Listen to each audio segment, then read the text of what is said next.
जावे। सावधान। स्याद्वादनय सट द्रव्य गुण पर्याय और प्रमाण का, जड़ कर्म चेतन बंध का, अरु कर्म के अवसान का, कह कर स्वरूप यथार्थ जग का, जो किया उपकार है उसके लिए जिन वाणी माँ को वंदना शत बार है, वंदना शत बार है। और अब यहाँ से आदरणीय भाई साहब का मार्मिक प्रवचन संयम प्रकाश जी इस ग्रंथ पर प्रारंभ होने जा रहा है। सभी जिनवाणी लेकर बैठे एवं ध्यान पूर्वक सुनेंगे।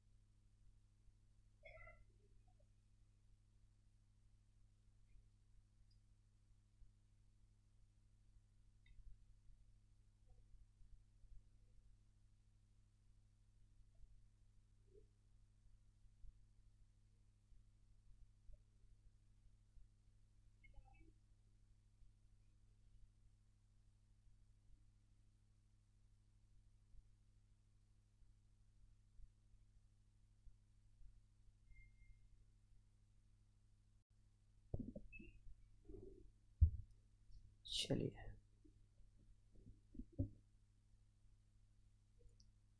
शुरू करते हैं हम लोग। समय हो गया है, समय अपनी द्रुत गति से बढ़ रहा है।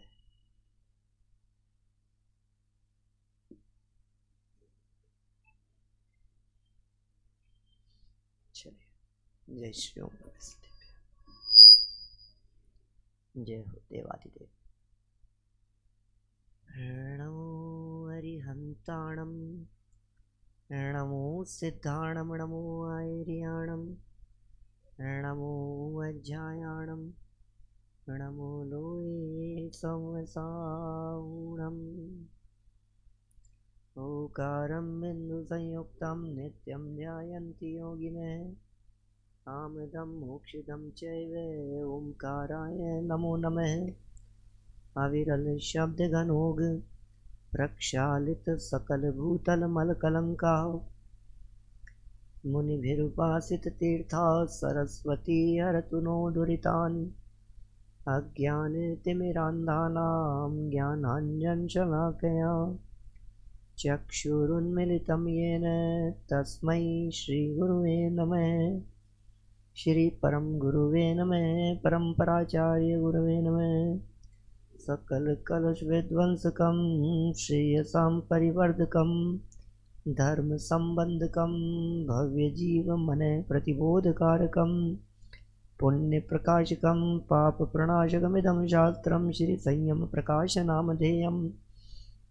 अस्य मूल ग्रंथ कर्तारः श्री सर्वज्ञ देवा, तदुत्तर ग्रंथ कर्तारः श्री गणधर देवा, प्रतिगणधर देवा। तेषां वचनानुसारमासाद्य आचार्य श्री कुंद कुंदामनाय आचार्य सूर्य सागरेण विरचितं श्रोतारः सावधानतया शृण्वन्तु। मंगलम भगवान वीरो, मंगलम गौतमो गणी, मंगलम कुंद कुंदाद्यो जैन धर्मोस्तु मंगलम।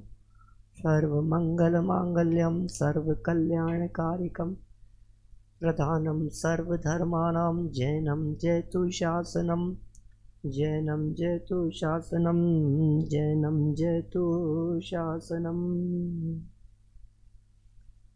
संयम प्रकाश नाम का ये ग्रंथ सामने विराजमान है। सूर्य सागर जी महाराज स्वाब द्वारा लिखी गई ये सुंदर रचना परिग्रह परिमाण के संबंध में अपनी यहाँ चल रही थी चर्चा, और बातें छोटी छोटी सी थी जो बताई जा रही थी।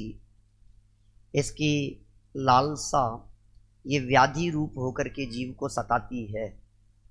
परिग्रह चिंता दुख ही जानो, फांस तनक सी तन में साले, चाह लंगोटी की दुख भाले। थोड़ी बहुत भी यदि लालसा हृदय में बैठी हुई है तो फिर वो ऐसे सालती रहती है अंदर में, ऐसे पीड़ित करती है, मिल जाए मिल जाए ये मिल जाए, और ऐसे ऐसे अंदर टीस जैसी चलती रहती है। जैसे दांत में यदि कोई फांस उलझ जाए तो जब तक वो नहीं निकले तब तक जीभ को चैन नहीं पड़ता।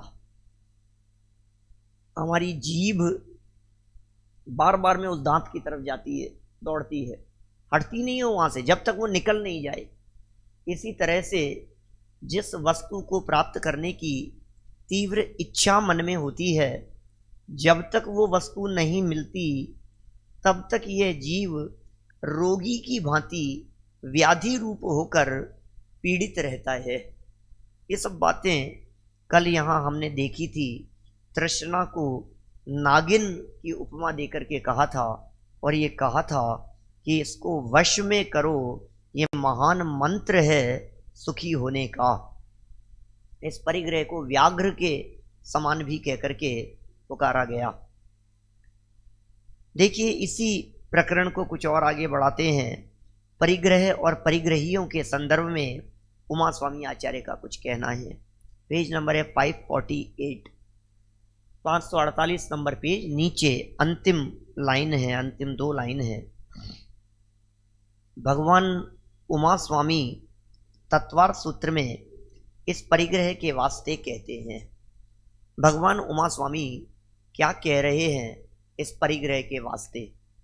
बहुआरंभ परिग्रहत्वम नारकस्यायुष है। ओहो, क्या लिख दिया है। बहुआरंभ परिग्रहत्वम नारकस्यायुष है। बहुत आरंभ और बहुत परिग्रह से नरक आयु मिलती है। बहुत आरंभ और बहुत परिग्रह से नरक आयु मिलती है, तो फिर तो जितने पैसे वाले लोग होंगे सब नरक में जाएंगे। हमें क्या टेंशन है?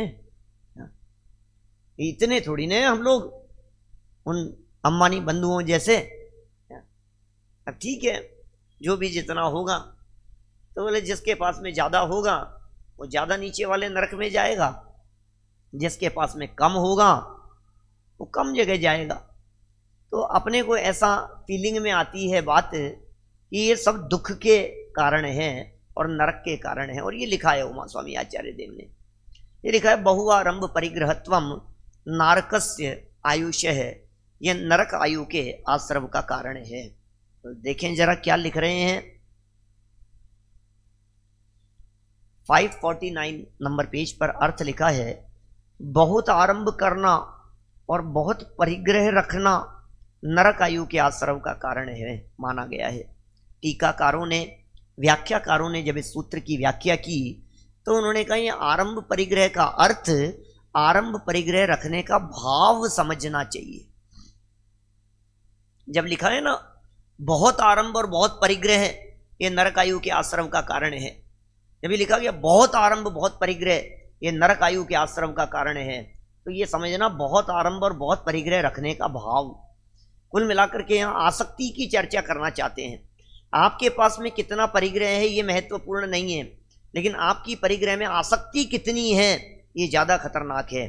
हो सकता है बाहर में कुछ भी संपत्ति न दिखती हो फिर भी ज़्यादा परिग्रहवान हो, और हो सकता है बाहर में 6 खंड की विभूति जैसी दिखती हो तो भी जिनागम ये कहता है कि ये कम परिग्रही है। इसका मतलब परिग्रह का संबंध छोड़ने से नहीं है, कितना छूटा है उससे नहीं है, लालसा कितनी छूटी है, आसक्ति कितनी छूटी है उससे है। तो बहुत आरंभ और बहुत परिग्रह रखने के भाव को नरक आयु का आश्रव का कारण कहा। चक्रवर्ती जैसे सम्राट जिनके पास में अथाह विभूति दिखाई देती है, उसके बावजूद भी यदि आगम अनुसार देखा जाए तो वे अल्प परिग्रही हैं सड़क पर रहने वाले किसी भिखारी की तुलना में। सड़क पर रहने वाले, यहाँ अजमेर की झोपड़पट्टियों में रहने वाले भिखारी वे कम परिग्रही हैं, या ज्यादा परिग्रही हैं, और चक्रवर्ती सम्राट कम परिग्रही है। निर्मल जी साहब, लगेगी बात तो अटपटी सी, सुनने में तो अटपटी ही लगती है। अरे साहब पंडित जी आपको पता नहीं है चक्रवर्ती कहाँ, चक्रवर्ती का वैभव और कहाँ तुलना कर रहे हो भिखारियों से? नहीं, इनके पास में सब परिग्रह हैं, और परिग्रह नहीं हो तो रखने की भावनाएं, बढ़ाने की भावनाएं, मिल जाए तो उसके प्रति आसक्ति, और नहीं मिले तो भी आसक्ति बराबर बनी हुई है। और चक्रवर्ती सम्राट के पास में कम से कम मिथ्यात्व नाम का पहला परिग्रह तो नहीं ही है। चौथे गुणस्थान वाला है ना चक्रवर्ती, तो मिथ्यात्व परिग्रह तो उसके पास में नहीं है। और यदि हम उतर करके बात करें तो अनंतानुबंधी क्रोध मान माया लोभ का भी सद्भाव उस चक्रवर्ती सम्राट के जीवन में नहीं है।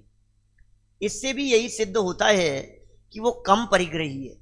हमें पता ही नहीं है, हमें तो बाहरी धन ही परिग्रह दिखता है, बाहरी संपत्ति ही परिग्रह दिखती है। यहाँ धन और संपत्ति की चर्चा नहीं है, यहाँ तो चर्चा उस संपत्ति के प्रति कितना ममत्व परिणाम है। वो ममत्व परिणाम चूंकि चक्रवर्ती के कम हैं, इसलिए वो कम परिग्रही है, और वो ममत्व परिणाम हम घर गृहस्थी में रहने वालों के ज्यादा है, इसलिए सब ज्यादा परिग्रहवान है। चलिए इन परिग्रह के संदर्भ में कुछ परिमाण की चर्चा करेंगे, कुछ अतिचारों की चर्चा करेंगे। प्रकरण को थोड़ा सा फास्ट अपन इसको बढ़ाते हैं, फिर और कुछ नई चर्चा अतिचारों के संदर्भ में होगी। भावनाओं की इसमें एक बहुत विशेष प्रकरण है, यद्यपि 4-5 लाइन में दिया है अगले पेज पर, लेकिन है बहुत अलग हटके प्रकरण तत्वार सूत्र के आधार से। अभी पढ़ेंगे परिग्रह परिमाणानुव्रत के अतिचार और उनका स्वरूप। 7वें अध्याय का 27वां सूत्र है तत्वार सूत्र में। उमा स्वामी आचार्य लिख रहे हैं, क्षेत्र वास्तु हिरण्य स्वर्ण धन धान्य दासी दास कुप्य प्रमाणातिक्रमः। अर्थ क्षेत्र वास्तु नंबर 2, हिरण्य स्वर्ण ये 2 नंबर डाला, फिर धन धान्य ये 3 हुए, दासी दास ये 4 हो गए, और कुप्य ये 5। इन 5 वस्तुओं के प्रमाण एवं परिमाण का अतिक्रमण करने से परिग्रह परमाणु व्रत के 5 अतिचार बन जाते हैं। मतलब 5 तरह की ऐसी बातें हैं जिनमें हमारे को परिमाण का उल्लंघन नहीं करना चाहिए, और परिमाण करना चाहिए। हमें परिमाण करना चाहिए, मर्यादित तो होना ही चाहिए ना। अमर्यादित जीवन तो विनाश की तरफ जाने वाला है। जीवन में यदि मर्यादा नहीं है, हमने अपने जीवन को मर्यादाओं में यदि बांधा नहीं है, तो अनाप शनाप पाप लग रहा है, निरंतर ही पाप लग रहा है। मैं तो कहता हूं आपको, यदि समझ लीजिए, साड़ियों की बात नहीं करता, कुर्ते की बात करता हूं, यदि आपके पास में 15 कुर्ते हैं क्या, तो आपके पास में 15 लाख कुर्तों का पाप बन रहा है कि क्या बात कर रहे हो, कर दिया आपने। 15 है, 15 लाख का पाप बन रहा है कि हाँ, परिमाण नहीं है ना आपके पास में, सीमा नहीं है ना आपके पास में। आपका मन तो करता है जब आप दुकान पर जाकर के खड़े होते हैं, ये भी खरीद लूं, ये भी अच्छा लग रहा है, ये भी अच्छा लग रहा है। आपकी लालसाएं तो सबकी है ना, वो निरंतर पाप बन रहा है। ये जिनवाणी कह रही है, आप यदि परिमाण नहीं है तो अपरिमित पाप लग रहा है। आपके पास में 15 है, आप 50 की मर्यादा ले लीजिए कि 50 से ज्यादा नहीं रखूंगा, लेकिन बुद्धि में बराबर वो बात मेंटेन रहनी चाहिए। आपके पास में साड़ी की भी कर लूं बात, सब देख रहे हैं आप। आपके पास में यदि 100 साड़ी सूट है, मान लीजिए, उदाहरण के तौर पर कह रहा हूं, मुझे मालूम है ये तो मिनिमम जैसी बात है, बहुत कम कह दिया है, फिर भी अब क्या करें, कहीं तो कुछ तो बोलना ही पड़ेगा संख्या। मान लीजिए 100 यदि आपके पास में है, आप 1000 की मर्यादा कर लीजिए यदि कर सकें तो, कम से कम उससे ज्यादा तो नहीं। मतलब बहुत ज्यादा बढ़ा करके कह रहा हूं मैं, जितनी हो उससे 25, 50, 10, 20 ज्यादा बढ़ा लो, और उससे ज्यादा क्या करोगे आप, और उस मर्यादा का बराबर पालन करना। हमारे हैं मुशर्रफों वाले, हमारे अम्मा जी हैं, एक बड़े मंदिर में आते हैं, कोई 85 साल से ज्यादा की उम्र होगी उनकी, बरसों से हम उनको देख रहे हैं, वो हमेशा बतलाते हैं घटनाएं अपने जीवन की। बोले हम तो कोई एक साड़ी कम ही रखते हैं जितनी मर्यादा है, 15 की मर्यादा है तो 14 ही रखेंगे, क्योंकि एक किसी की आ जाती है तो 15 हो जाती है। कहीं से आ गई तो क्या करेंगे, और जैसे ही आ गई फिर दोबारा एक निकाल दी अपन ने, अपनी मर्यादा के अंदर अंदर ही रहेंगे अपन। 25 की मर्यादा ले रखी है मान लीजिए, तो 25 की है तो आप 22 रखो। एक दो यदि कहीं से आ जाए तो आते ही उसको निकाल दो। अरे किस बात का परिग्रह रखना, कितनी खराब बेल्ट आपके घर में रखी हुई होगी, जो बेल्ट आप बांधते नहीं है लेकिन रखी हुई है। बोलो भाई यार, जब कितने, मैंने कल जूते चप्पलों की भी बात की थी, बेल्ट की बात की थी, पर्स की बात की थी। खराब आपके माउस पड़े हुए होंगे आपके घर में, खराब माउस, आप कंप्यूटर यदि यूज में लेते रहते हैं तो कीबोर्ड पड़े हुए होंगे आपके पास में, न मालूम पुरानी गाड़ियां पड़ी हुई होती, गाड़ियां तो बेच दे, पुराने मोबाइल पड़े होंगे न मालूम कौन से, वो 4G 5G चल रहा है तो वो 3G वाले, जिसमें 4G सिम सपोर्ट नहीं करता है, वो पुराने वाले, वो डब्बे वाले, वो टेलीफोन, वो भी आज जो है ना वो लैंडलाइन फोन वाले, वो डब्बे, वो पता नहीं कितने रखे होंगे, पता नहीं कहाँ एंटिक उसको एग्जीबिशन में लगाएंगे अपन, लेकिन वो रखे हैं वो परिग्रह, अपने माथे पर परिग्रह की पोटली बांध रखी है। छोड़ दो अवगुण की गठरी, ज्ञान की अब बांध लो। ये कब तक ये पोटली अपने माथे पर बांध करके अपन ले जाएंगे? इन सब के परिमाण के लिए मैं नहीं कह रहा हूं, मेरी बात यदि आपको हल्की लगती हो, ये बहुत बड़े आचार्य दिगंबर परंपरा के, जिन्हें दिगंबर, श्वेतांबर, तेरापंथी, 20पंथी सब पंथ वाले मानते हैं, जैन संप्रदाय वाले, ये उमा स्वामी आचार्य कह रहे हैं, ये महान दिग्गज आचार्य ये बात कह रहे हैं।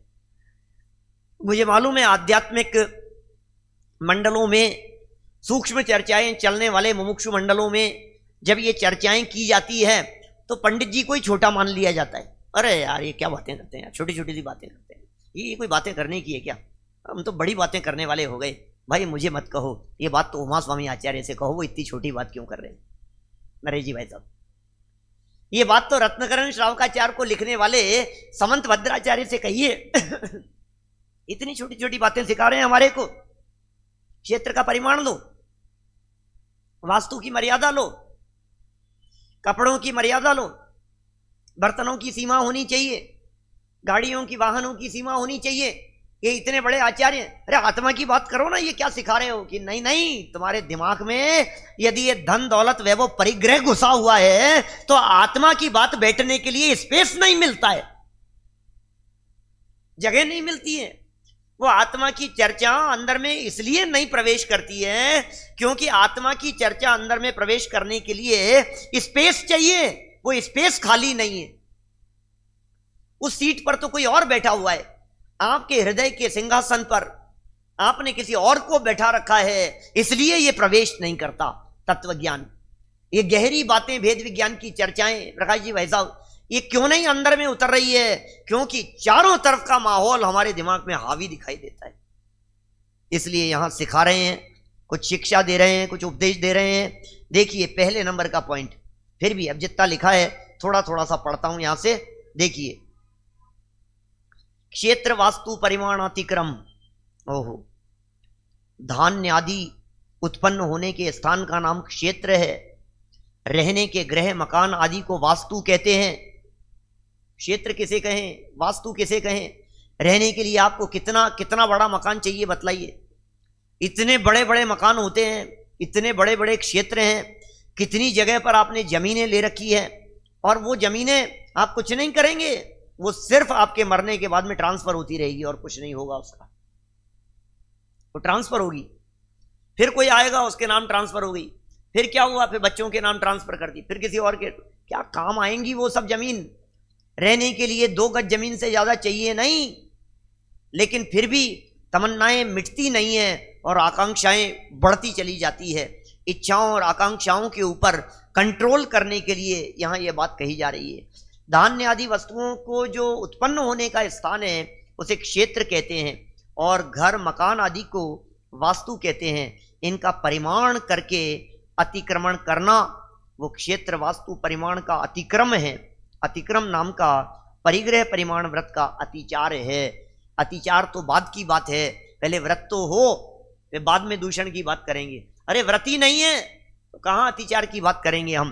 देखिए आगे दूसरे नंबर पर कहते हैं हिरण्य सुवर्ण परिमाणातिक्रम।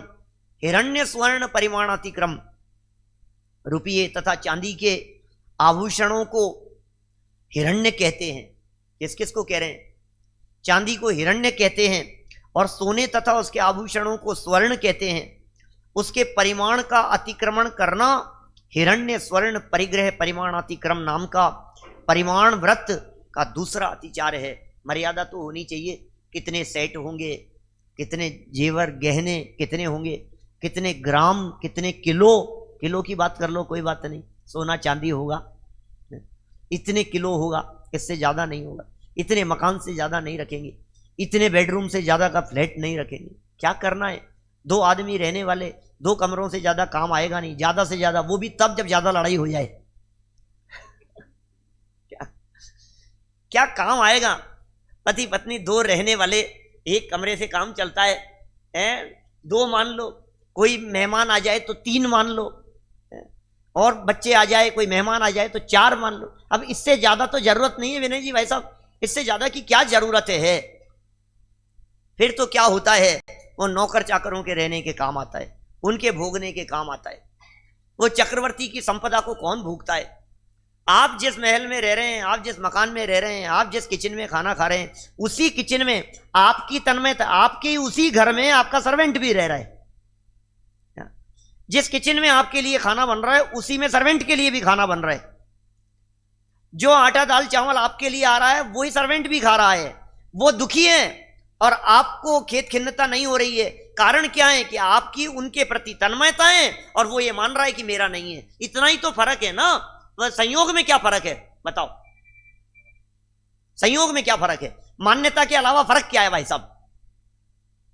गंभीरता से एक बार विचार करना। उसी कुर्सी पर बैठ करके वहीं नीचे बैठ करके खा ले हुए, वहीं बैठ करके खा ले हुए, उसी जगह पर वो भी तो घूम रहा फिर रहा है ना, उसी स्पेस में, उसी जगह पर। हम अपनी मान्यता को लेकर के वहां पाप बांध रहे हैं, वो परिग्रह की पोटली लेकर के चले जाएंगे और उसके माथे पर वो परिग्रह की पोटली नहीं है। ये फर्क है, क्योंकि उसका उसके प्रति अपनापन नहीं है, उसकी तन्मयता नहीं है उसके प्रति। सब जितना कमा रहे हैं, जितना इकट्ठा कर रहे हैं, ये सब कुछ छोड़ करके जाने के लिए है। रत्नकरण श्रावकाचार्य में लिखा है सदासुख दास जी ने, 3 ही गति है, दान भोग और नाश इस धन की। तीसरी चौथी कोई गति नहीं है। या तो दान दे दो या भोग लो, नहीं तो फिर नाश तो होना ही है। न तो ये भोग पा रहा है, न दान देता है, नाश तो होना ही है भाई साहब। बड़े पंडित जी साहब का एक वाक्य है, भोगने की सामर्थ्य नहीं है, साथ में ले जाने की व्यवस्था नहीं है, और फिर भी आसक्ति घटती नहीं है। क्या इतनी सामर्थ्य है नहीं कि हम भोग लेवे? कहां है हमारी भोगने की सामर्थ्य? और साथ में ले जाने की व्यवस्था बोले वो तो है नहीं, फिर आसक्ति तो घटती नहीं। क्या करें? सब छोड़ छोड़ करके पता नहीं किसके लिए भागदौड़ हो रही है, पता नहीं किसके लिए हो रही है। मैं दावे के साथ ये बात कह सकता हूं संजय जी भाई साहब, दावे के साथ ये बात कह सकता हूं, आज आपके पास में जितनी प्रॉपर्टी है, जितनी संपत्ति है, जितना धन है, जो कुछ भी आपके पास में जितना बैंक बैलेंस है, जिस समय जीवन पूरा हो, आज बंद कर दो आप ये सारा काम। कोई आजीविका के लिए काम नहीं करेंगे। उसके बावजूद भी सेठी जी साहब, उसके बावजूद भी जब जीवन पूरा होगा तो आपको ये कम नहीं पड़ेगा। और खूब बादाम का हलवा खाओ, घी दूध से नहाओ, आप तो कमी नहीं पड़े। बोलो, एक बार ये ठान लो जरा, जिस लाइफ स्टाइल को आप आज जी रहे हैं, उसी लाइफ स्टाइल को यदि रूटीन में जीते रहें नरेश जी भाई साहब, उसी लाइफ स्टाइल को जीते रहें अपन, तो खत्म हो जाएगा क्या बताओ? नहीं होगा ना। फिर क्या करना है? फिर क्यों कर रहे हैं अपन? मैं वो प्रसंग सुनाता हूं, रशिया के एक सेठ का स्वर्गवास हो गया, न्यूज़पेपर की घटना है ना, सच्ची घटना है बिल्कुल। इतनी सच्ची घटना है, माने उस सेठ का स्वर्गवास हो गया और सेठ के मरण हो जाने पर उनके यहां जो ड्राइवर काम करता था, सर्वेंट ड्राइवर था, उस ड्राइवर ने सेठानी से शादी कर ली। और अगले दिन न्यूज़पेपर में उस ड्राइवर का स्टेटमेंट छपा। ड्राइवर का ये स्टेटमेंट था, वो आपको सुनाता हूं 2 लाइन। और ड्राइवर का स्टेटमेंट ये था कि हम जीवन भर ये सोचते रहे कि हम सेठ जी के लिए काम कर रहे हैं, हम जीवन भर ये सोचते रहे कि हम सेठ जी के लिए काम कर रहे हैं, लेकिन आज पता लगा कि सेठ जी जीवन भर मेरे लिए कमा रहे थे। बोलो, कौन किसके लिए कमा रहा है, कौन किसके लिए जोड़ रहा है, कौन किसके लिए छोड़ करके जाएगा और कहां छोड़ करके जाएगा और कौन हड़प ले। आप एक बार कल्पना करो जरा, आपकी जो संपत्ति है, मैं बहुत प्रैक्टिकल बात कर रहा हूं लाइफ की, माने कोई धर्म वरम की बातें नहीं चल रही है, ये सब ये जीवन जीने की बातें चल रही है, ये धर्म के लिए बेस बनाने की बात चल रही है भाई साहब। इसके बिना समय सार की गहरी बातें उतरती नहीं है। बहुत प्रैक्टिकली सोचो, मेरा तो मन करता है मेरे ब्रेन को निकाल करके सबके दिमाग में डाल दूं मैं। एक बार सोचो तो सही इस तरह से गंभीरता से। आपके पास में जो कुछ भी है, जमीन जायदाद है, प्रॉपर्टी है, एफडी है, पैसा है, खूब कमा लिया, आप उसका क्या करेंगे? क्या करते हैं भाई साहब, मनोज जी भाई साहब क्या करेंगे बोलो? हम कहीं इन्वेस्ट करेंगे, किसी कंपनी में लगा देंगे, किसी को ब्याज पे दे देंगे, कहीं जमीन खरीद करके छोड़ देंगे, कुछ तो करेंगे उसका। ऐसा थोड़ी ना कि घर के अंदर ऐसे ऐसे ला करके ऐसे धरते जाते हैं, गड्डियां बनाते जाते हैं, कुछ तो करते हैं ना भाई साहब। सोचना जरा अपने दिल पर हाथ रख करके क्या करेंगे आप। उससे आपने शेयर खरीद लिए, उसको आपने किसी कंपनी में लगा दिया, आपने उसको किसी म्यूचुअल फंड में लगा दिया, कहीं उधर लगा दिया, कहीं आपने किसी पार्टी को दे दिया, ब्याज पर दे दिया, कहीं आपने जमीन खरीद करके छोड़ दी, कहीं आपने सोना लेकर के रख दिया। यही तो करेंगे, कुछ तो करेंगे। पैसे का क्या करेंगे बतलाओ? और इन सब की हालत इतनी खराब है, आपने जहां लगाया वो दबा करके बैठ गया। अब तुम क्या कर रहे थे बताओ? तुम माथा पकड़ करके बैठ जाओ, तुम और कुछ नहीं। हमारी किस्मत में नहीं है, तुम करोगे, करना क्या है उसका? दूसरों के लिए कमा कमा करके इकट्ठा कर रहे हो आप। आपने मार्केट में लगा दिया, मार्केट टूट गया, सब खत्म हो गया। कितने लोग आत्महत्या कर लेते हैं, गया जहां लगना था लग गया, वहां उस कंपनी में डूब गया, उस जगह पर डूब गया, वो व्यक्ति लेकर के भाग गया, वो जमीन हमने खरीद करके वहां छोड़ी थी, उसने वहां जमीन पर कब्जा कर लिया, उधर वो उन जात वालों ने कब्जा कर लिया, इन्होंने ये कर लिया। क्या है बताओ तो सही हकीकत।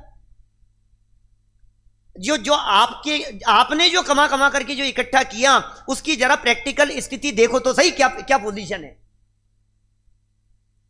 बिल्कुल इतना प्रकट दिखाई देता है, इतना स्पष्ट दिखाई देता है। बैंक में था, बैंक की एफडीओ का ब्याज नहीं आता है, फिर उनको लगता है कि यहां से निकाल लो, फिर इधर कर दो, फिर उधर कर दो। बस ये तो मैनेजर की जैसे काम करता है, मैनेज करने का, और कुछ नहीं है। इससे ज्यादा हाथ में कुछ नहीं है भाई साहब। क्या ये मैनेज करता है? इधर से फंड निकाल लो, इधर इन्वेस्ट कर दो, यहां से ले लो, यहां लगा दो, अब इस जमीन को बेच दो, वहां ले लो, फिर वहां एक फ्लैट खरीद लो, फिर वहां उसको किराए पर चला दो। अब तुमने किराए पर चला दिया, उसने 6 महीने साल भर किराए पर रहा, फिर वो बंद कर दिया। अब तुम जाकर के केस लड़ रहे हो, उसका माथे फोड़ रहे हो रोजाना जाकर के, रोज कोर्ट के चक्कर लग रहे हैं। क्या कौन से उलझन में फंस गए यार, क्या पूरे दुनिया भर में आपको ये बातें प्रैक्टिकल दिखती है कि नहीं? आंखें खोल करके देखो तो ये स्पष्ट दिखता है या नहीं? फिर भी हम किस लिए कर रहे हैं? दुकान लेकर के किसी को किराए पर दे देंगे, मकान बना करके उसको ये कर देंगे, इसको लेकर के इस कंपनी में लगा देंगे, इसका ये कर देंगे। क्या क्या कर देगा यार, क्या करेगा? मेरी बात में कुछ दम नजर आता है क्या? सच्चाई है या नहीं है? चारों तरफ यही हो रहा है या नहीं? चारों तरफ तो यही माहौल दिखाई दे रहा है। सब भुगतभोगी नहीं है। बोलो कितना पैसा आपने कमाया था और आज कितना है, और कहां कहां लगा करके किसी का सहारा इंडिया में फंसा है, तो किसी का उस इंडिया में फंसा है, तो किसी का इसमें फंसा है। दुनिया भर में कहां कहां पैसा अटका करके फंसा करके बैठा हुआ है। तो तुमने किया क्या था? उसको भोग सकता नहीं है, और परिग्रह परिग्रह परिग्रह, बस मेरा मेरा मेरा मेरा, इसके अलावा और कुछ नहीं है। देखो भैया, बातें तो मैं जो भाव होता है कह देता हूं मैं तो। मुझे जो कुछ भी अपने आप को कहना होता है वो मैं प्रवचन में कह देता हूं। मैंने बहुत, अपन तो निर्विकल्प रहते हैं, माथे पर कोई वजन नहीं है, इतनी निश्चिंतता है, इतनी शांति की जिंदगी है। क्या भाई संकित, क्या करना है बोलो? ये जॉब करो, माथे लगाए जा रहे हैं, उसके अंदर कल का ठिकाना ही नहीं है। पूरी एज पैक होकर के रह गई, न उठने का ठिकाना है, न सोने का ठिकाना है। लगे रहे हैं अपन किस लिए? इकट्ठा करने में लगे। क्या करेंगे क्या उसका? अपन ने तो बहुत सालों पहले सोच लिया, ये आज का निर्णय नहीं है, ये बहुत सालों पहले सोच लिया। अपने को कुछ नहीं करना है, अपने को तो चैन की नींद सोना है, आराम से आराधना करनी है, अपने स्वाध्याय करो। ये माल मिल गया है अपने को, इस माल का उपभोग करें कि उसका उपभोग करें? जड़ का उपभोग ये कर नहीं सकता, ये जिनवाणी कह रही है। और जिसका उपभोग कर सकता है, उसका उपभोग करने के लिए इसके पास में फुर्सत नहीं है, क्योंकि उसको मैनेज करने में इतना उलझा रहता है, दिन रात उसी उसके अंदर फंसा रहता है।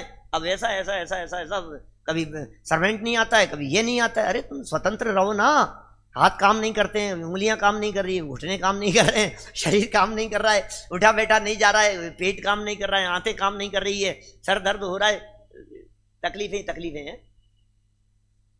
ये संसार का स्वरूप है ये।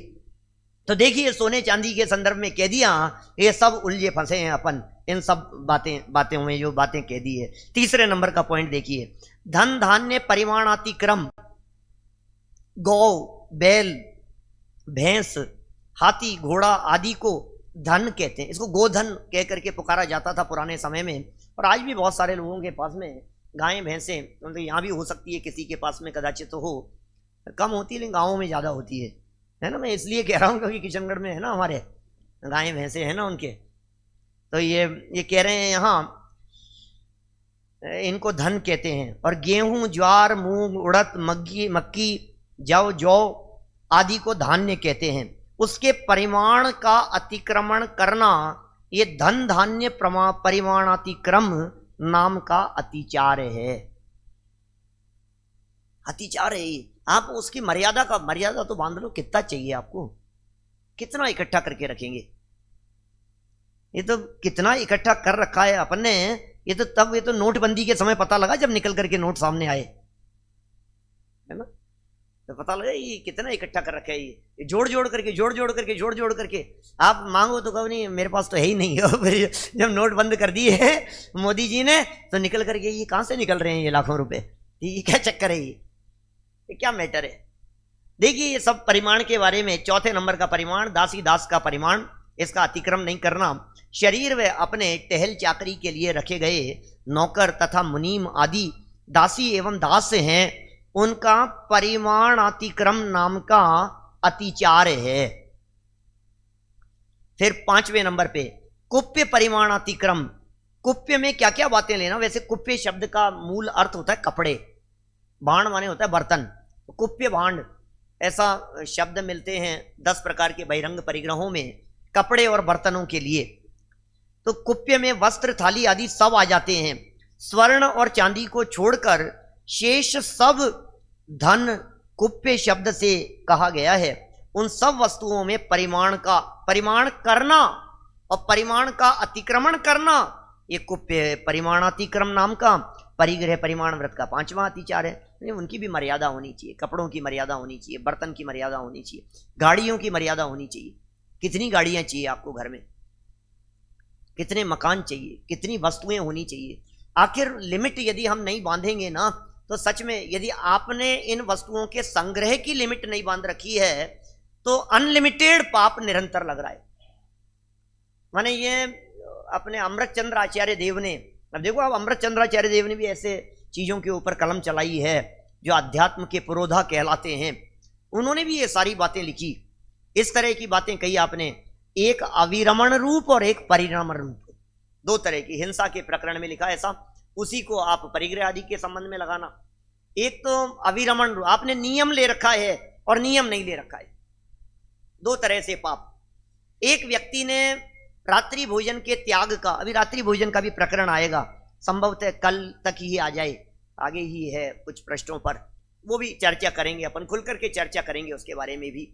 यहां ये बात कही जा रही है कि आपने समझ लीजिए किसी भी चीज का नियम नहीं ले रखा, तो नियम नहीं लेने की वजह से वो पाप नॉन स्टॉप चल रहा है। नियम नहीं है, आप कहते हो सब नियम नहीं है हमारे, तो नियम नहीं है हमारे, तो नियम नहीं होने का पाप लग रहा है आपको। अतिचार का लक्षण तथा परिग्रह परमाणुव्रत के अन्य अतिचार। अब रत्नकरण श्रावकाचार को प्रस्तुत करते हैं। 62 नंबर का श्लोक है रत्नकरण श्रावकाचार का। अतिवाहनाति संग्रह विस्मय लोभाति भार वहनानि परिमित परिग्रहस्य च विक्षेपः पंचलक्ष्यन्ते। अलग तरह से अतिचार बतलाए रत्नकरण श्रावकाचार में। नियम करके उससे अधिक वस्तु पर ममता करना ये व्रतों का अतिचार कहा है। हमने नियम ले लिया और नियम करके और उससे ज्यादा वस्तुओं की अपन ने ममता है हमारे हृदय में, तो वो अतिचार है, उसका पाप बन रहा है आपको। स्वामी समंत भद्राचार्य के अनुसार परिग्रह परिमाण व्रत के 5 अतिचार इस प्रकार हैं। कौन कौन से 5 अतिचार हैं? नंबर 1, अतिवाहन नाम का अतिचार। अतिवाहन, वाहनों की मर्यादा नहीं है, अतिवाहन। और ले लो एक गाड़ी, और क्या फर्क पड़ गया? हमारे पास में एक डीजल वाली है, एक पेट्रोल वाली है, एक बैटरी वाली है, वो भी है। फिर क्या कर रहे हो आप? क्या करोगे? कि नहीं, एक छोटी है एक बड़ी है। फिर वो कभी सब जाते हैं तो उसके लिए बड़ी चाहिए होती है, सिटी में आते हैं तो उसके लिए छोटी चाहिए होती है। फिर इसके लिए तो आप कितनी कितनी गाड़ियां हैं आपके पास में? सीमा तो होनी चाहिए। लोभ के वशीभूत होकर एवं अच्छी तरह देखकर मर्यादा से अधिक सवारी आदि का संग्रह करना अति वाहन नाम का अतिचार है। ये मर्यादा से ज्यादा वाहन रखने के संदर्भ में बात कही। फिर अति संग्रह, अति संग्रह में क्या कह रहे हैं? लोभ के वशीभूत होकर प्रयोजन से अधिक एवं मर्यादा से बाहर अधिक संग्रह। ये प्रयोजन से अधिक। सच, आज आप घर में जाकर के, वैसे मेरी कोई बात सुनेगा नहीं, मानेगा नहीं, यहां तो सब गर्दन हिलाएंगे, लेकिन घर में जाकर के सोचना कितनी चीजें आपको घर में ऐसी दिखाई दे रही है जो यूजलेस है। आप हिम्मत कर सकते हैं उन्हें घर से निकालने की? नहीं नहीं, कभी काम आ जाएगी, अभी नहीं आ रही, कभी आ जाएगी, कभी आ जाएगी। पुराने टेप रिकॉर्ड पड़े होंगे, पुराने रेडियो पड़े होंगे, कौन कौन से जमाने के कौन कौन से वायर रखे हुए होंगे, पता नहीं कब कंस्ट्रक्शन काम चला था, कब कौन से टूटे। और जब काम पड़ता है तब नए ही आते हैं, तब वो पुराने काम नहीं आते। वो पुरानी चीजें कभी काम नहीं आती है। आप सोचो कि उनको निकाल करके, क्योंकि उसका मॉडल नहीं मिलता है, उसका ये नहीं मिलता है, इसका वो बदल जाता है। अब लेकिन वो अपनी जो संग्रह वृत्ति, घर जाकर के यदि आप देखेंगे आपको कम से कम 50 चीजें ऐसी मिलेगी। यदि आप गहराई से, जब आप पलंग पर बैठे हुए हों, जब आप सोफे पर बैठे हुए हों, जब आप लेटे हुए हों बिस्तरों पर, तो जरा निगाहें चारों तरफ घुमाना और देखना कि यार ये खामखाई, ये बेकारी है ना, ये जबरदस्ती, कोई काम की नहीं है ये चीज, तो खामखाई घर में दिख रही है। ये कह रहे हैं लोभ के वशीभूत होकर प्रयोजन से अधिक, जिसका कोई प्रयोजन नहीं है, उससे अधिक क्या है? उससे अधिक एवं मर्यादा से बाहर अधिक संग्रह करना, यह अति संग्रह नाम का अतिचार है। 3 नंबर, विस्मय। ओह, ये भी बड़ा गजब का है। ये कौन सा परिग्रह है? ये क्या कह रहे हैं? विस्मय, कषायों के वश होकर दूसरों का वैभव देखकर मन में ईर्ष्या, ओ वे द्वेष करना, इसमें भी अतिचार लग रहा है। दूसरों के वैभव, अब मैंने तो मर्यादा ले ली कितने की, कि मैं इससे ज्यादा नहीं रखूंगा, और दूसरे के पास ज्यादा दिख रही है, अब ईर्ष्या हो रही है यार इस पे, तो फिर मैंने तो मर्यादा ली हुई है, तो अब अतिचार लग रहा है उसमें। सोच सोच करके ये जो विचार दिल में चल रहे हैं, यार इसके कितना बढ़ता जा रहा है, कितना बढ़ता जा रहा है। मैंने तो संकल्प ले लिया, आज यदि मैं कर रहा होता तो आज मेरे पास भी इतना होता है, मैं भी ऐसा कर सकता था, मेरे पास भी इससे बड़ा बंगला हो सकता था। तो तूने परिग्रह परिमाण ले लिया है ना, क्यों विचार कर रहे हो? भैया बाहर में जितनी वस्तुएं दिखाई दे रही है, सच में तो उनमें सुख है नहीं। अपनी निधि तो अपने में है, बाह्य वस्तु में व्यर्थ प्रयास। जग के सुख तो मृग तृष्णा है, झूठे हैं उनके पुरुषार्थ। अपनी निधि तो अपने में है। कोई चुरा सकता है क्या उसे? आपकी निधि को आपसे कोई चुरा सकता है क्या? आपके वैभव को आपसे कोई छीन सकता है क्या? आपको आपके वैभव की खबर ही नहीं है। यदि हमें अपने वैभव की खबर नहीं है तो फिर क्या होगा? भव विकट वन में करम बैरी, ज्ञान धन। आपको पता ही नहीं है आपका ज्ञान धन हरण कर लिया जा रहा है। आपको पता ही नहीं है आपकी स्वरूप संपदा लुट रही है।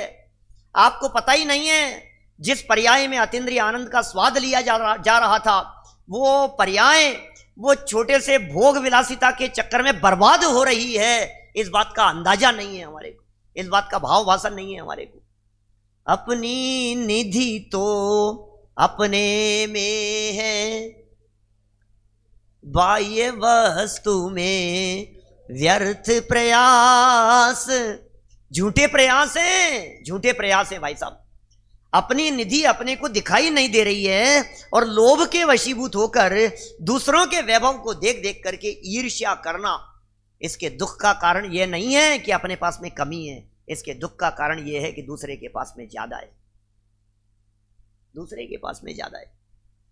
दूसरे में भी कोई और दूसरों की बात नहीं है। मैं कभी देवगति के जीवों के लोभ की बात करता हूं, ईर्ष्या की बात करता हूं, देवगति के जीवों के दुखों की चर्चा चलती है ना, छैड़ाला की पहली ढाल में बतलाते हैं, जगह जगह विद्वान लोग बताते रहते हैं देवगति के दुख क्या हैं, तो बोले औरों के वैभव को देख देख करके ईर्ष्या करता है। तो कोई ऐसा भी कह देते हैं, गलत है वो चीज, गलत कहना नहीं चाहता फिर भी कह देता हूं, क्या गलती है सब में ध्यान रखना लाइफ में। ऐसा कह देते हैं कि ऊपर ऊपर के स्वर्ग वालों के वैभव को देख करके दुखी होता है, क्या भाई संकेत, उससे ईर्ष्या करता है इसलिए दुखी होता है। ये सही नहीं है बात, ऐसा नहीं है, क्योंकि नीचे के स्वर्ग वाला ऊपर के स्वर्ग वालों के वैभव को नहीं देख सकता और उनके वैभव को देख करके ईर्ष्या होती भी नहीं है, उनके वैभव को देख करके दुखी होता भी नहीं है, हुआ भी नहीं जाता है। मैं आपसे कहता हूं विनय जी भाई साहब, आप तो मुंबई में रहते हो, अंबानी जी का वैभव देख करके आपको कितनी ईर्ष्या होती है? अपने को क्या लेना देना यार, क्यों साहब, मतलब सोचना एक बार, प्रैक्टिकल सोचना, बोलो साहब। दिल्ली में किसी वैभव संपन्न व्यक्ति के वैभव को देख करके आपको कितनी ईर्ष्या होती है? नहीं होती है। क्यों? हमारा क्या लेना देना उस व्यक्ति से? ईर्ष्या होती है समान वालों से, ईर्ष्या होती है बराबर वालों से, ईर्ष्या होती है साथ में उठने बैठने वालों से, ईर्ष्या होती है परिवार वालों से, ईर्ष्या होती है मित्रों से, ईर्ष्या होती है पड़ोसियों से, उनसे ईर्ष्या। अपने क्या लेना देना? अमिताभ बच्चन के पास में कितनी संपत्ति है, मैं क्यों जलूंगा उससे? उससे मेरा क्या लेना देना है? अमिताभ बच्चन के पास में इतनी, अच्छा अमिताभ बच्चन के पास में ज्यादा है कि शाहरुख खान के पास में ज्यादा है, उन दोनों को देख करके हम, अरे वो आपस में जले एक दूसरे से, एक ही फील्ड के समझ में आ रही है बात? सचिन तेंदुलकर को ज्यादा मिल गया कि धोनी को ज्यादा मिल गया, ये देख करके हमें थोड़ी ना ईर्ष्या होती है। हमारा क्या लेना देना है कि इसका इंक्रीमेंट कितना हो गया, इसे देख करके हमें नहीं होती। लेकिन हमारे ऑफिस में जहां हम जॉब कर रहे हैं वहां दूसरे को देख करके हमें ईर्ष्या होती है। हमारे पड़ोस में इसने इतनी महंगी गाड़ी खरीद ली, उसे देख करके ईर्ष्या होती है। ईर्ष्या का संबंध दूर से नहीं होता है, नजदीक वालों से होता है।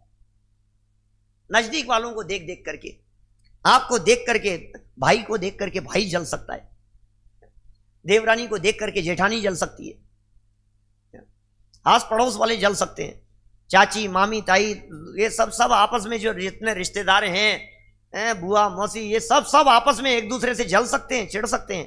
संभव है ये बात। पड़ोस वाले, रिश्तेदार, जानकार लोग, जिनके बीच में आप उठते बैठते हैं, उन्हें देख देख करके यार ये देखो यार, इसके तो ऐसा लगता है उनको, हमारे नहीं है, हमारे भी होता, काश ऐसा होता, काश। कभी कभी तो आश्चर्य ऐसा तक हो जाता है, ये दुकान लूट रही थी और आपका पड़ोसी लूट करके ले आया तो ये सोचने लगता है काश मैं भी होता तो इससे ज्यादा लूट लाता। अरे मूर्ख, चोरी का पाप लग रहा है, क्या सोच रहा है? देखिए लोभ हो गया, ये विस्मय की बात हुई है। तो 4 नंबर, लोभ, सर्व प्रकार के परिग्रह में लालसा रखना, लोभ की मात्रा को अंतरंग में रखना, ये लोभ नाम का अतिचार है। देखिए और क्या कह रहे हैं, अति भार वहन, बड़ा खतरनाक है। अति भार वहन, गाड़ियों में पशुओं पर, पशु गाड़ी, बैलगाड़ी, ऊंट गाड़ी, ऐसी जो गाड़ियां हैं उनमें मर्यादा से अधिक भार लादना, ये अति भार वहन नाम का अतिचार है। और आज के परिप्रेक्ष्य में यदि वर्तमान अपने लाइफ स्टाइल में यदि मैं बात करूं तो चूंकि ये जानवर नहीं चल रहे हैं तो नौकरों से ज्यादा काम लेना, सर्वेंट से ज्यादा काम लेना, जरूरत से ज्यादा उसके ऊपर वजन लाद देना, अपने यहाँ काम करने वाले ऑफिस में जो कर्मचारी हैं उन कर्मचारियों के ऊपर ज्यादा वजन। अति भारारोपण क्या चीज है? वो सहन नहीं कर पा रहा है, आप उसको काम पे काम दिए जा रहे हैं, आप उसे कह रहे हैं ये तो इतना तो होगा ही, ये तो होगा ही। ये अति भारारोपण नाम का अतिचार है। परिग्रह की मर्यादा के अंतर्गत भाई साहब एक लिमिट से ही तो काम करेगा व्यक्ति, लिमिट से ज्यादा काम नहीं कराना उससे, जितनी लिमिट में है उतना ही काम कराना। देखिए और कह रहे हैं, इस प्रकार के अतिचारों को दूर करके व्रत पालने चाहिए। खत्म हो गई चर्चा। अब परिग्रह परिमाणानुव्रत की 5 भावनाएं और उनका स्वरूप, इसमें तो गजब किया है उमा स्वामी आचार्य ने। और पहले अमेरिका वालों की जो 8 बजे जो प्रवचन चलता है ना, ये अमेरिका वालों के लिए चलता है, ये उन्हीं के लिए चल रहा था। पहले कॉन्फ्रेंस पर चलता था, फिर भी यूट्यूब का जमाना आ गया तो सब उस पर जुड़ते रहते हैं। तो पहले तत्वार सूत्र चला, उसके पहले गुणस्थान चला, राजवार्तिक चला, ये सब कॉन्फ्रेंस पर चलते थे पहले। तो उस समय तत्वार सूत्र में जब ये सूत्र चला हमारा, जब प्रकरण में ये सूत्र जो मैं यहां से पढ़ रहा हूं, ये सूत्र है मनोज्ञा मनोज्ञेन्द्रिय विषय राग द्वेष वर्जनानी पंच। उनके पुराने प्रवचन तलाशने चाहिए, कहीं ऑडियो मिल जाएंगे कहीं पुराने, बहुत सालों पहले के। उसमें इस सूत्र के ऊपर कोई 4-5 प्रवचन हुए होंगे, इस एक सूत्र के ऊपर। और इस सूत्र में कुछ विशिष्ट गहराई छिपी हुई है। मैं पंच कल्याणक प्रतिष्ठा महोत्सवों में जब कभी दीक्षा कल्याण के दिन प्रवचन करता हूं, प्रसंग बनता है, तो वहां मैं इस सूत्र को जरूर याद करता हूं। परिग्रह किसका नाम, परिग्रह किसे कहें। आप जिस जगह पर बैठे हैं जितेंद्र जी भाई साहब, आप जिस कुर्सी पर बैठे हैं, ये कुर्सी आपका परिग्रह है। आपका हमारा परिग्रह कैसे हो गया? अभी मैं जिस कुर्सी पर बैठा हूं, ये मेरा परिग्रह है या नहीं है? बोलो। ये परिग्रह कब बन जाता है? ये परिग्रह तब बन जाता है जब मैंने उसको कहा कि बेटा मेरी कुर्सी पर जाकर के रख देना। क्या क्या कहा? क्या कहा? बस ये मेरी कुर्सी पर रख देना। क्या ये कुर्सी मेरी है? क्या कर रहे हो आप? ये मेरे रूम पर पहुंचा देना। क्या वो जिस रूम में ठहरे हुए हैं वो रूम हमारा है?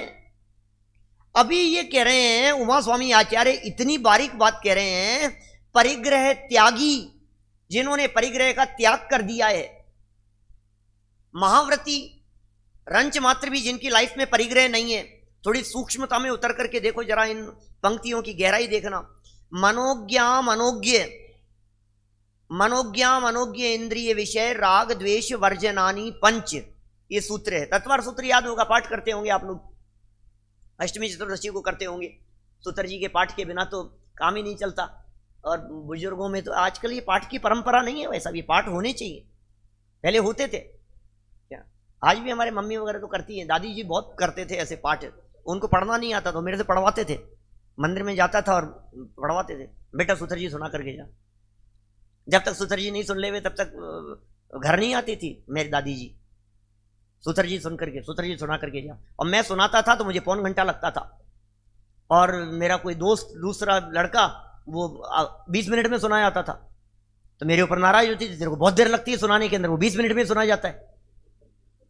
मैंने एक दिन उससे पूछ लिया, मैंने कहा यार तू चक्कर क्या है? तो बोले मैं तो बीच बीच में से छोड़ देता हूं, उनको क्या पता, उनको थोड़ी ना आता है। उनको पढ़ना तो आता नहीं है, छोड़ करके हो गई बात। खैर, लेकिन पाठ सुनना, पाठ पढ़ना, इनमें जो बातें कही गई है, ये मेरी भावनाओं के पाठ, 12 भावनाओं के पाठ, ये तो बचपन से आलोचना पाठ है, मेरी भावनाएं हैं, भक्तामर है, तत्वार सूत्र है, कुंद कुंद शतक है, दादा की 12 भावनाएं हैं, छेड़ाला है। ये जो विषय हैं ये तो ऐसे गुनगुना, ये तो गूंजने चाहिए दिमाग में।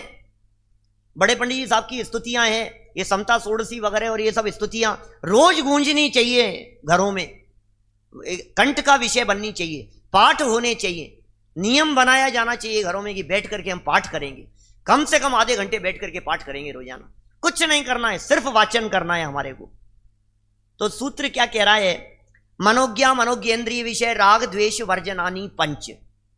मनोज्ञ अमनोज्ञ, ये 2 बातें कह रहे हैं। मनोज्ञ माने मन को पसंद आने वाली, अमनोज्ञ माने मन को ना पसंद आने वाली बातों में, इंद्रिय विषयों में राग करना और द्वेष करना। बोले ये परिग्रह होता है, और इसको नहीं करने की हम भावना भा रहे हैं। परिग्रह त्याग की भावना में उमा स्वामी आचार्य कह रहे हैं, यदि कोई विषय, स्पर्शन इंद्रिय का विषय मनोज्ञ लग रहा है, पसंद आ रहा है, नहीं पसंद आ रहा है, रसना इंद्रिय का विषय पसंद आ रहा है, नहीं पसंद आ रहा है, घ्राण इंद्रिय का विषय पसंद आ रहा है, नहीं पसंद आ रहा है, चक्षु इंद्रिय का विषय अच्छा लग रहा है, नहीं लग रहा है, कर्ण इंद्रिय का विषय अच्छा लग रहा है, नहीं लग रहा है। 5 बातें हो गई ना। बोले इनमें यदि राग द्वेष किया तो वो आपका परिग्रह हो गया। अब इसकी और गहराई में जाओ जरा, अब इसके चिंतन में थोड़ा सा और उतर करके देखो। जब आप इसके चिंतन में और थोड़ा सा गहराई से उतरने का प्रयास करते हैं, आप किसी भी मौसम को देख करके, कोई महाव्रती के मुख से ये निकला, मौसम कितना सुहावना लग रहा है, बोले मौसम आपका परिग्रह है। क्या क्या कह दिया है।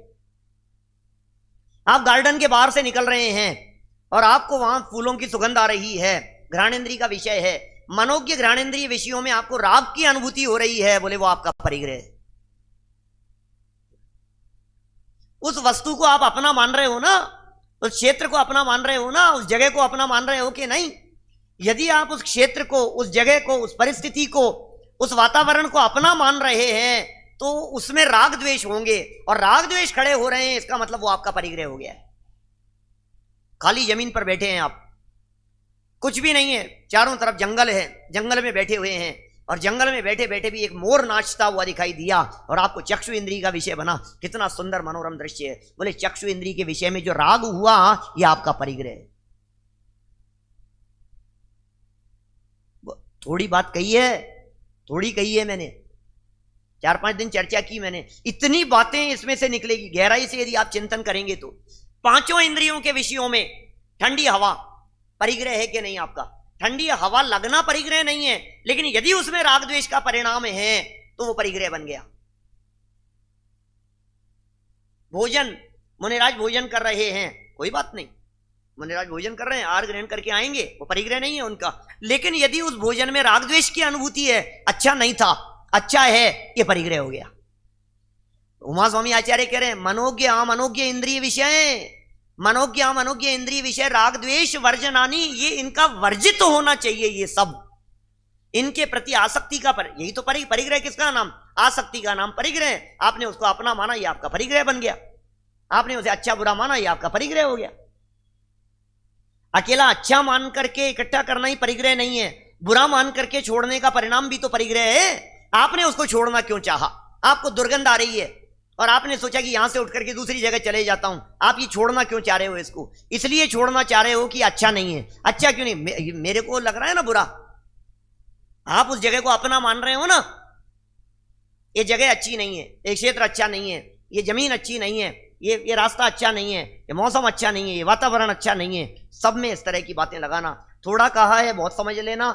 नीचे पढ़ता हूं, देखो पूरा करते हैं अपन बात को। कल अतिचार और अनाचार में अंतर की चर्चा करेंगे। अर्थ लिखा है मनोज्ञ एवं अमनोज्ञ पांचों इंद्रियों के विषय में। ऐसे कर्णेंद्रिय में लगाओ, कर्णेंद्रिय का शब्द बन गया, कोई बात नहीं, जिसने जो कहा कर्णेंद्रिय का शब्द बन गया, बात खत्म हो गई। अभी कह रहे हैं कर्णेंद्रिय का शब्द बनने में दिक्कत नहीं थी, लेकिन शब्द बनने पर जो राग द्वेष खड़े हो गए, इसका मतलब आपने उसको अपना मान, आपने ग्रहण किया ना उसे, आपने उसे ग्रहण कर लिया, इसलिए वो आपका परिग्रह हो गया। स्थूल एग्जाम्पल में इतनी बात समझ लो आप। मेरी कुर्सी, मेरी टेबल, मेरी जगह, मेरी सीट, ये मेरी जगह, जगह अपनी अपनी कहता है। गाड़ी पार्किंग तक की जगह को कहता है मेरी जगह। मेरी जगह पर गाड़ी खड़ी कर दी आपने, किस पर? गवर्नमेंट की पार्किंग में, सड़क पर, जिससे आपका कुछ लेना देना नहीं है। ये मेरी जगह है, आपका परिग्रह हो। आप उसे बेच नहीं सकते, सरकारी जगह है रोड पर है, लेकिन उसके बावजूद भी उसके परिग्रह का बोझ आपके माथे पर है, क्योंकि आप उसे मेरी जगह कह करके पुकारते। मेरा मेरा मेरा। जयपुर में मेरापन है या नहीं? हिंदुस्तान में मेरापन है या नहीं? बतलाओ। आपको लगता है या नहीं? भारत पाकिस्तान के मैच में जब हिंदुस्तान जीतता है, जब इंडिया जीतता है, तो आपके मुख से, जवान से, हृदय में जो प्रसन्नता की अनुभूति है, ये परिग्रह आपका है। और ये इसलिए भी है क्योंकि आपके पुण्य कर्म के उदय से मिला है। भारत देश में पैदा होना ये भी आपके कर्म के उदय से है, इसलिए भी आपका परिग्रह है। और उसके साथ में आपकी तन्मयता है, इसलिए भी आपका परिग्रह है। नर देह उत्तम देश, ये उत्तम देश का मिलना ये सद्भाग्य से हुआ है भाई साहब। पूरी कथा नहीं सुनाना चाह रहा दुर्लभता की, लेकिन ये जो अपने को मिला है ये उत्तम देश। आज ऐसे देश में यदि हमारा जन्म हो जाता जहां धर्म कर्म नहीं कर सकते थे, जहां जैन धर्म का नाम नहीं ले सकते थे। कितने दुनिया में देश ऐसे हैं जहां आप जैन मंदिर नहीं बना सकते हैं, आप धर्म के नाम पर कुछ नहीं कर सकते हैं। आप सोचिए उस जगह पर हमारा जन्म नहीं हुआ, हम भाग्यशाली हैं या नहीं? लेकिन परिग्रह तो है ही, आसक्ति कम होनी चाहिए। पांचों इंद्रियों के विषय में राग द्वेष का परित्याग करना, राग द्वेष का परित्याग करना। परिग्रह परिमाण व्रत की 5 भावनाएं हैं। पांचों इंद्रियों के मनोज्ञ विषयों में, राग और अमनोज्ञ विषयों में द्वेष नहीं करना, मनोज्ञ विषयों में राग नहीं करना और अमनोज्ञ विषयों में द्वेष नहीं करना। परिग्रह परिमाण व्रत की भावनाएं हैं। परिग्रह परिमाण व्रत की भावनाओं से मोह घटता है एवं आत्म कल्याण होता है। अतः व्रतों के अतिचारों को वर्जित करके तथा भावनाओं को भाकर व्रतों की पूर्ण दृढ़ता करनी चाहिए। इस तरह की भावनाएं यहां व्यक्त की गई है। शेष चर्चा कल आगे बढ़ाएंगे हम। क्या होते हैं अतिचार और क्या होता है अनाचार, कुछ विशेष चर्चाएं अतिचार अनाचार के संदर्भ में। अभिजनवाणी स्तुति। निज निधि निज में बताई यह अनंत उपकार है, उसके लिए जिन वाणी माँ को वंदना शत बार है।